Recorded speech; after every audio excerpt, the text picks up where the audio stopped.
Мағауия Қанленов.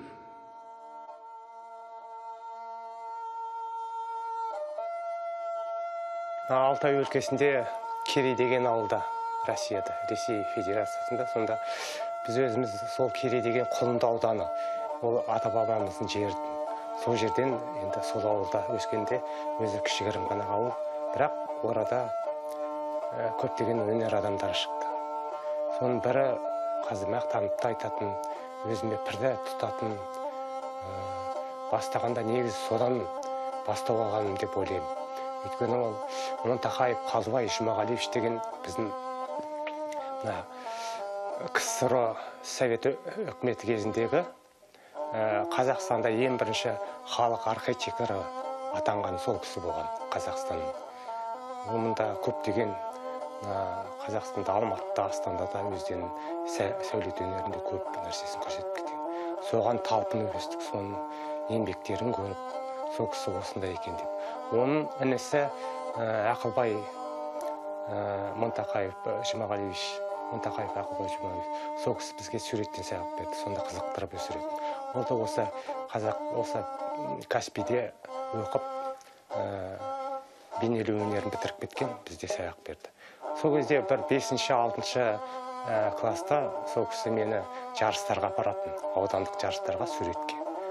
Соны суретті сол кісіден үйреніп, тән тәрбие алды. Өнерлі өрде озар, халық мақалы.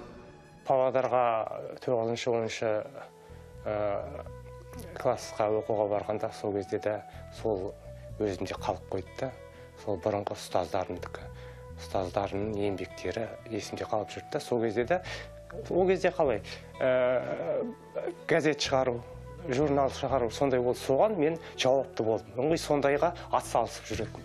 Сол кезден өзім құштарлығым пайда болды. Одан артынан ойланғанда суретші болам деген, немесе сәулетші болам деген өзім ойым болды. Сол ойым ақырындап жүзеге асты. Сол кезде үйреніп келе жатқан.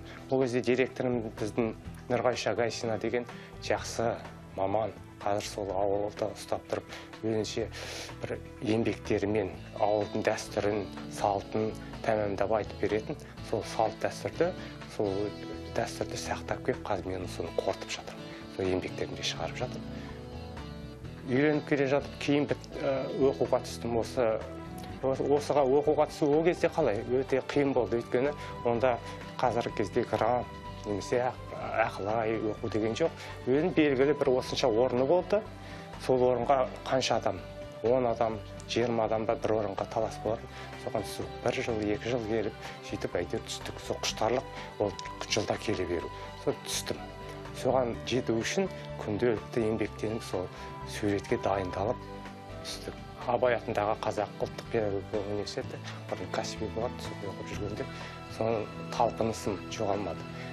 Күнделікті өз сабақтарымды атқарамда, кейін қосымша басқа мұғалімдерге барамын. Сол кезде Зәуре Шапай рисунктан берді. Өте мықты ұстаз болатын, сондай білімді сол кісі болатын. Содан кейін Тоққожа аға болатын, Қожағұлов.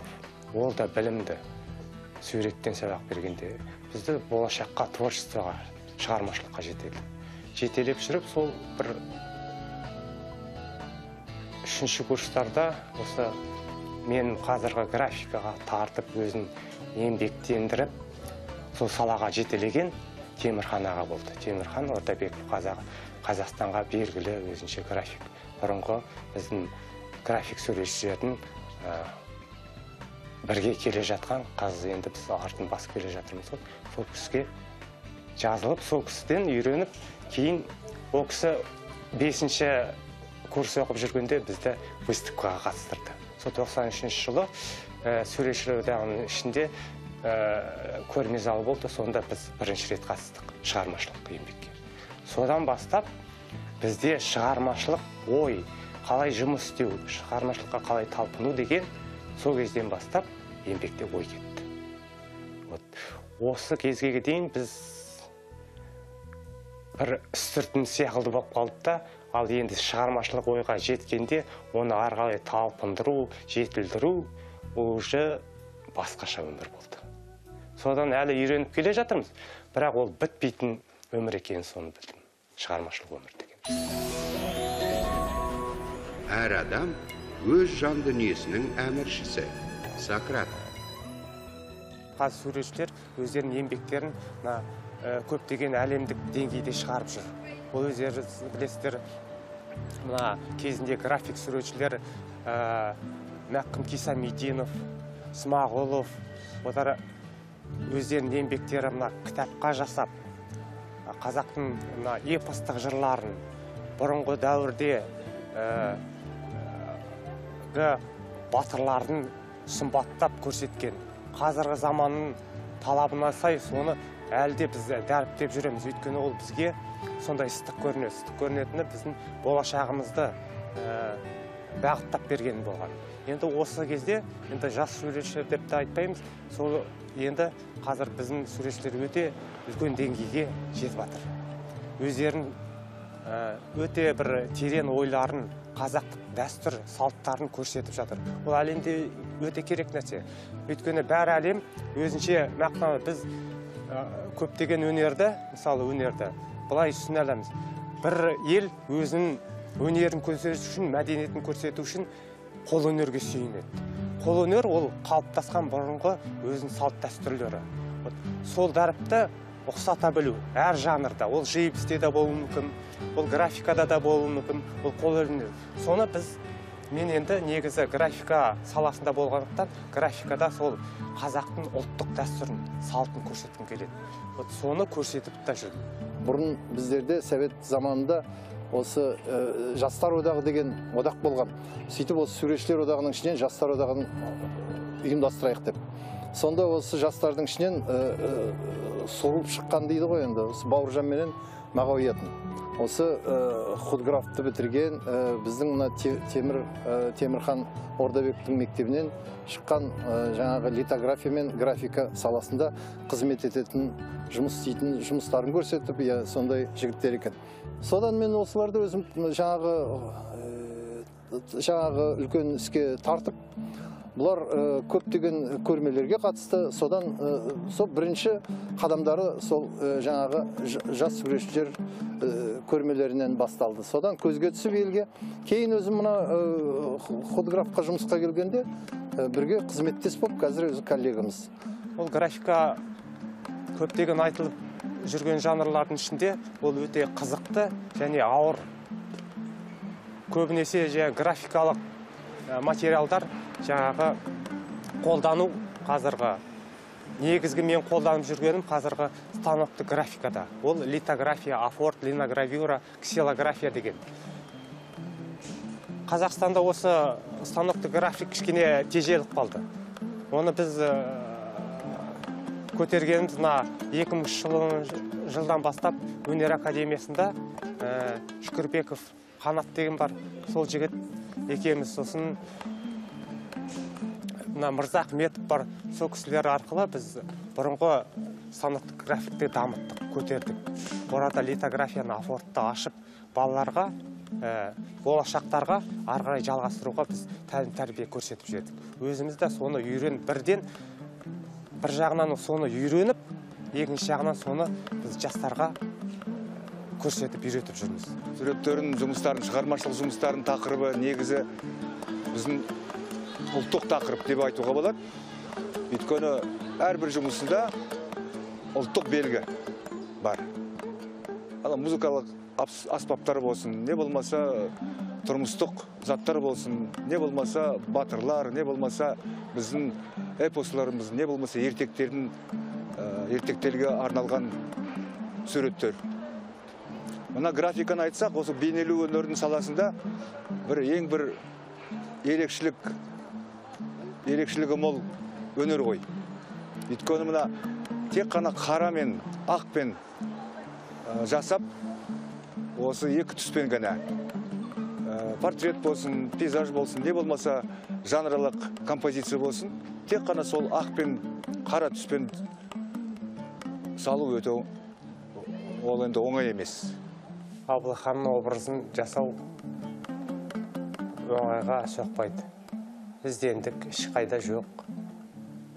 Бірақ оның образын дәріптеген жаңағы Жұмахан живописте берген академия университетінде береді қазір. Сол образға сүйендік. Ол кісі енді көптеген 20 жылда ізденген шығар енді. Сол образды біз алдық. Ал енді жұмыстарына келсек, кімнің Мағауияның ең басты несі ұнайтыны маған еңбекқорлық. Бұл графикада еңбекқорлық бірінші зат. Сондай бір не болу керек, өзінде ерекшелік болу керек.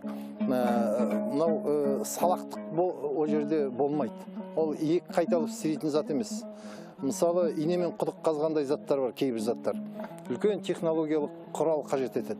Сол құралдар бізде қазір жоқ еді. Соны Мағауия өз қолымен, өз шеберлігімен ан жерден мен жерден схемаларын қарап, құрастырып, сол елде жоқ заттарды осы жерде осы біздің худграфтың подвалында істеп жатыр. Дюрердің ең бірінші 1513 жылы Дюрер 13 жұмыс жасады. Афорттан, станковый графикадан. Ол кезде енді станковый графикада металды ешкім түсінбеді. Бірақ ана кислотада, француз сөзінде кислота деген сөз енді ашты су. Улы су деген мағынадан береді. Соны берді. Содан пайда болған осы афорт деген нәрсе. Сонда Дюрер 13 жұмыс жасады. Соның ішінде большая пушка. Сол жұмысы болу керек, енді дүниеге таралған. Содан ол афорт не сияқылды пайда болды, өнер ретінде пайда болды. Афортты қолданғаны ол кезде кітапқа көп қолданды, баспаға. Кітапты ол кезде енді баспада көп тираж шығаруға осы афорт көп көмек. Кітапты баспаға қайта басуға сонда көп көмек дейді. Иллюстрацияға көп көмек дейді. Ол бұрынғы кез болсын, дәл қазір кезге дейін сол оригинал ретінде, афорт ретінде ол құнды нәрсе. Одан кейін 17-ші ғасырда литография пайда болды. Афорттан кейін. Литографияда бірнеше баспадан бірнеше құнды заттар алу пайда болды. Екінші нәрсе, ол графиканың уже өркендеу дәрежесі. Одан кейін линогравира 20-шы ғасырда пайда болды. Ол да жылдан басылудың, кітаптың жылдан басылудың, сосын иллюстрациясын жылдан басылу пайда болды. Оған дейін бізде сол кезде компьютер болса, сол кездегі компьютер біздің станковый графика болды. Ол өркендеу дәрежесінің ең жоғарғы сатысы болды. 90-80 жылдары кітап графикасында көбінесе осы станокты графикада суреттер шығатын. Соны енді қайта жаңғыртып, оны қайттан сағындық компьютерға көбінесе көшіп кетіп, одан енді қайттан алшақтауға тырыстық. Өйткені қолдан жасалып, оны нақты көрсету, оны басып, жаңағы дәріптеп графикалық тұрғыда шығару, ол компьютерға жатпайтын нәрсе бір жағынан. Ол тек қана қолмен істеліп, өз жүрегімен істелінетін нәрсе болғандықтан, соны қайттан жаңғыртып жатыр. Қазір кітап графикасында соны қайттан қолға алып жатыр. Ол жаңағы анимацияда болсын, ол жаңағы поэзияда болсын, ол басқа да бір жанрда болсын, соны қайттан қалпына келтіріп жатырмыз. Мұғалім өзінің білімін үздіксіз көтеріп отырғанда ғана ұстаз Константин Ушинский. Біз қазір педагогикалық салада болғандықтан көбінесе студенттермен жұмыс жасаймыз. Өйткені ол міндетті түрде қазір балаларды үйрету. 5 жыл балаларын үйрету, ол үйретіп шығару үлкен дүние. 5 жыл тәрбие беру. Қасында ата-ана болып жүру. Оған шығармашылық тәрбие беру. Үлкен дүние. Мағауия ініміз көп жылдан бері мына ұстаз болып келе жатыр. Студенттер өте сыйлайды. Өйткені студенттер десе жаны шығатығын адам. Аға ретінде, әке ретінде осы студенттердің маңайында таңертең кешке дейін осы тәрбие беріп, дәріс беріп, білім беріп, өнерді үйретіп, осы сондықтан мен өзі осы Мағауияға ризамын. Көп адамдарға, көп әріптестеріме осы Мағауия сықты адамдар үлгі ретінде есептеуге болады. Үйреткенде қалай үйретеміз? Өйткені жаңағы натюрморттан бастап адамның ең күрделі қимылына дейін береміз. Ол үйрету процесі. Ал соны үйрену кезіндегі процестен кейін біз композициялық шешімде балаға өмір сүру. Сол табиғат қазіргі біздің заманға өмір сүру, қалай қалыптасу, соны шығармашылық жолда қалай қабылдау, соны бәрін үйрету керек. Жақын арада ғана бір оқулығы шықты, Афорт деген. Бәріміз білеміз, оқулық шығару ол өте үлкен еңбек, үлкен іс. Сондықтан балаларға әсіресе мына кейін кезде қазақ тілінде оқулықтар аз болғаннан кейін мәкең ат салысып, өзі күш қуатын қосып, жарыққа шыға тұрған шығармашылығы. Тағы да жарыққа шығатын жұмыстары бар. Тәрбиелеп шығарған студенттерден жақсы өздерін шығармашылық жетістіктерге жетіп жатқан адамдар бар. Жаңағы біздің шәкірттеріміз. Олар жаңағы Абай деген графикта мен өзім диплом қорғаттым. Ербол Таңсықбаев графикадан былтыр бітірді.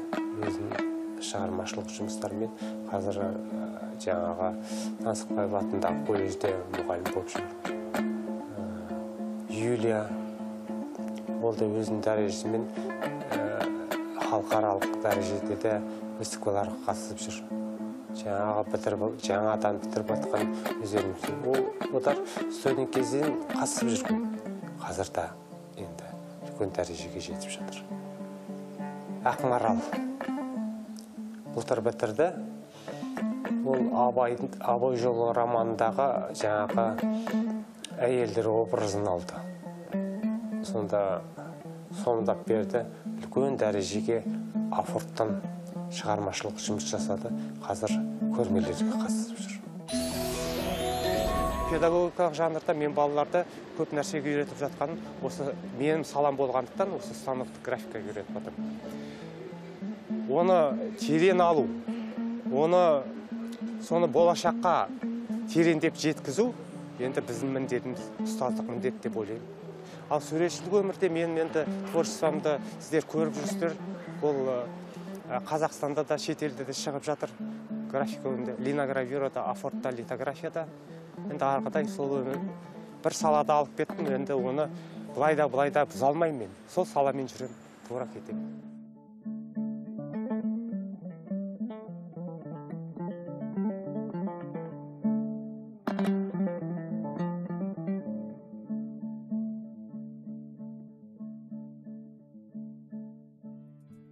Мағауия Канленов 1966 жылы туған.